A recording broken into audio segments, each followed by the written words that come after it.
नमस्कार, मैं हूं आपके साथ अर्जिता और आप देख रहे हैं भोपाल महानगर न्यूज। आइए करते हैं कुछ खास खबरों से शुरुआत।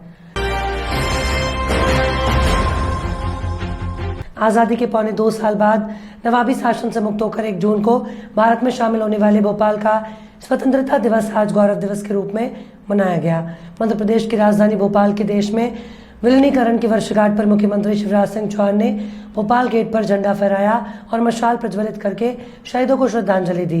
इस मौके पर मुख्यमंत्री ने सफाई कर्मचारियों का सम्मान किया।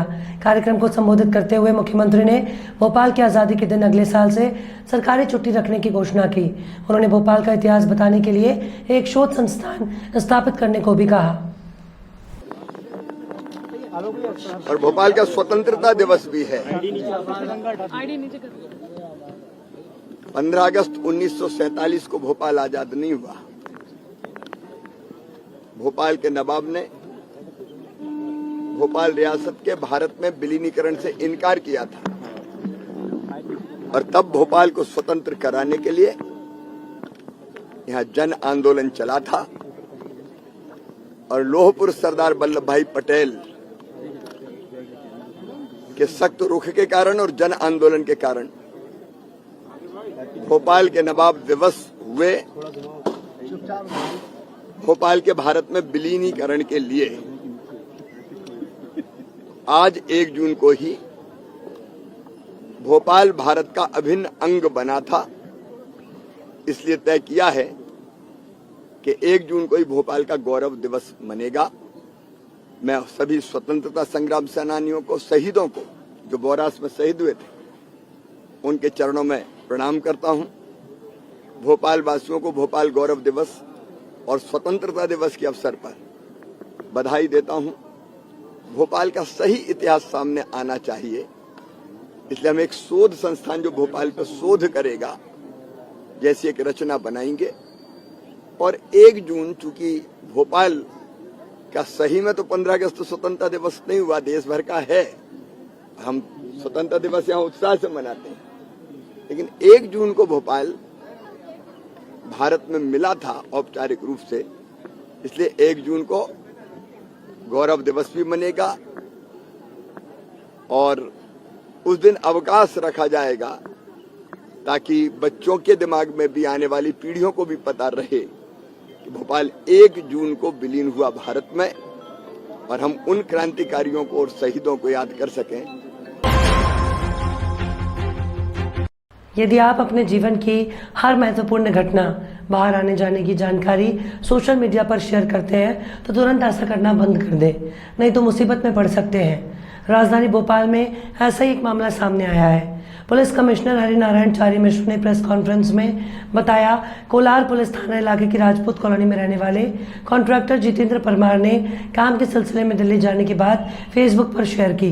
भोपाल में ही रहने वाले उनकी एक फेसबुक फ्रेंड महिला ने इसका फायदा उठाते हुए जितेंद्र की पत्नी और बच्चों को अपने घर पर खाने के लिए बुला लिया।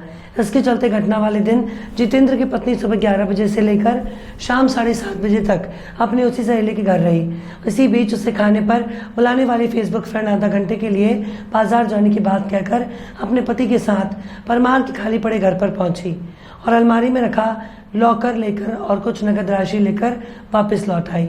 जब दावत पर गई महिला अपने घर लौटी तो अलमारी में रखा लॉकर और पैसे गायब मिले। इसके बाद अपने पति जितेंद्र परमार के लौटने पर कोलार थाने में 26 मई को आकर शिकायत दर्ज करवाई गई। पुलिस ने सीसीटीवी फुटेज और अन्य जांच पड़ताल के बाद दोनों आरोपियों को गिरफ्तार कर लिया और चोरी किए गए 51 लाख रुपए कीमत के सोने चांदी की जेवरात के साथ नगद राशि बरामद कर ली है।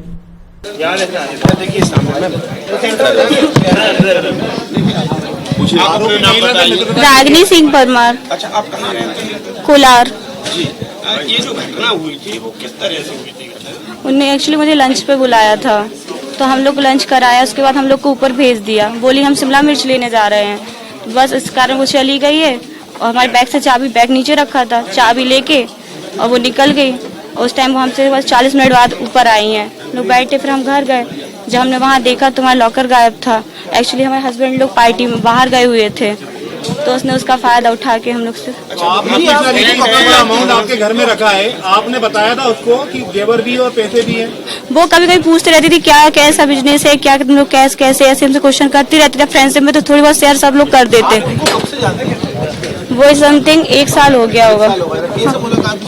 हम लोग एक पार्टी में मिले हुए थे।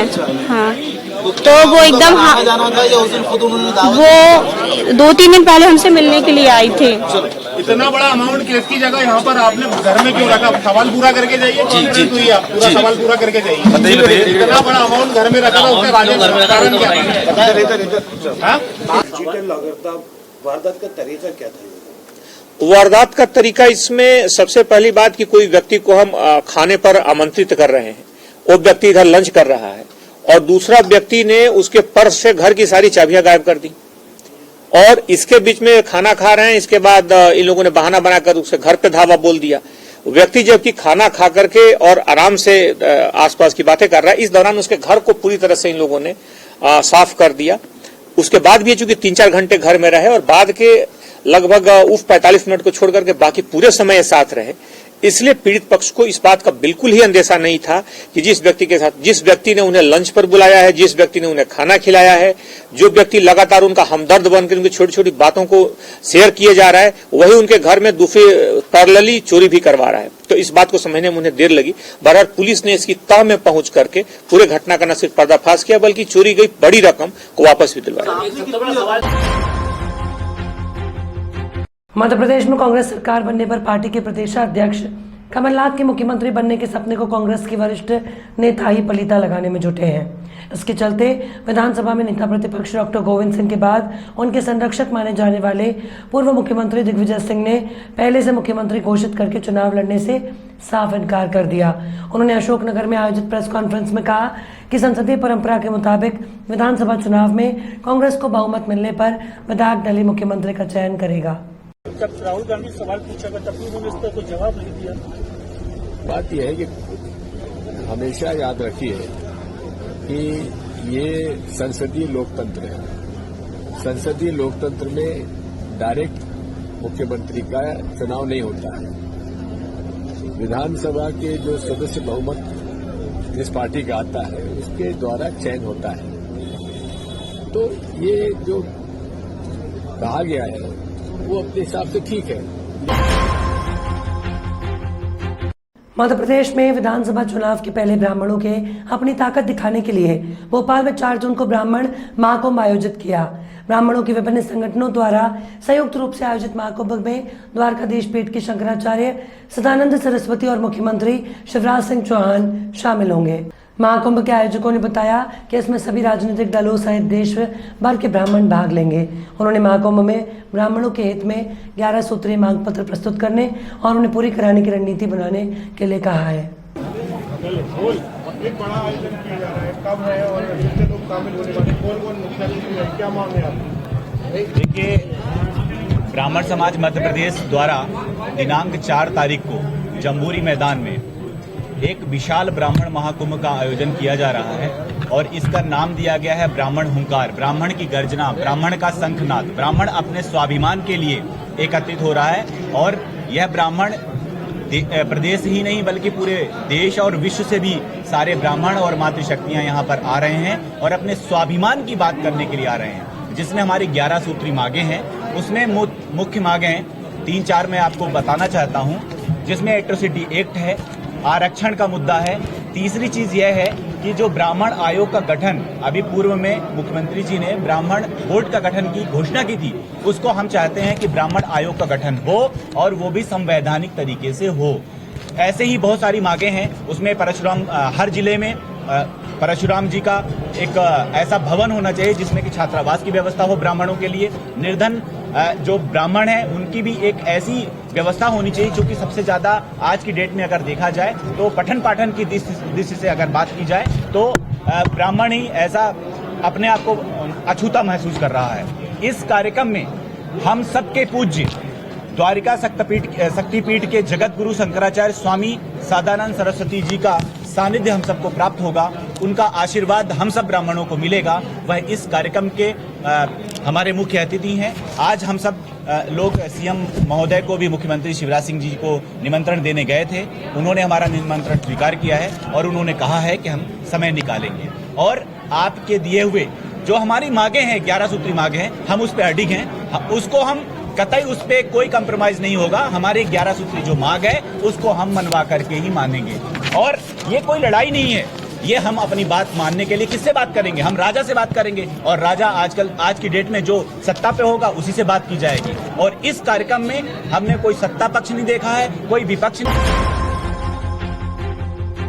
मध्य प्रदेश में कांग्रेस की सरकार बनने पर प्रस्तावित नारी सम्मान योजना के लिए हरदा में आज वार्ड 13 में फॉर्म भरवाए गए। इसके लिए कांग्रेस ने एक शिविर लगाया जिसमें सभी वर्गों की महिलाओं ने बड़ी संख्या में पहुंचकर योजना के फॉर्म भरे। शिविर में मौजूद पार्टी के कार्यकर्ताओं ने उन्हें कांग्रेस सरकार बनने पर 1500 रुपए प्रति माह देने की बात कही। उन्होंने कहा कि फॉर्म भरने वाली हर वर्ग की महिला को बिना भेदभाव के ये राशि दी जाएगी ताकि कोई काम न करने वाली महिलाएं भी आर्थिक रूप से सक्षम बन सके। इस मौके पर कांग्रेस कार्यकर्ताओं ने महिलाओं को कांग्रेस सरकार में सभी लोगों को 500 रुपए में रसोई गैस का सिलेंडर देने, 100 यूनिट बिजली मुफ्त और 200 यूनिट तक बिजली आधी कीमत में देने की जानकारी भी दी गई है। खबरों में फिलहाल इतना ही। और भी खबरों के अपडेट्स के लिए आप देखते रहिए भोपाल महानगर न्यूज़।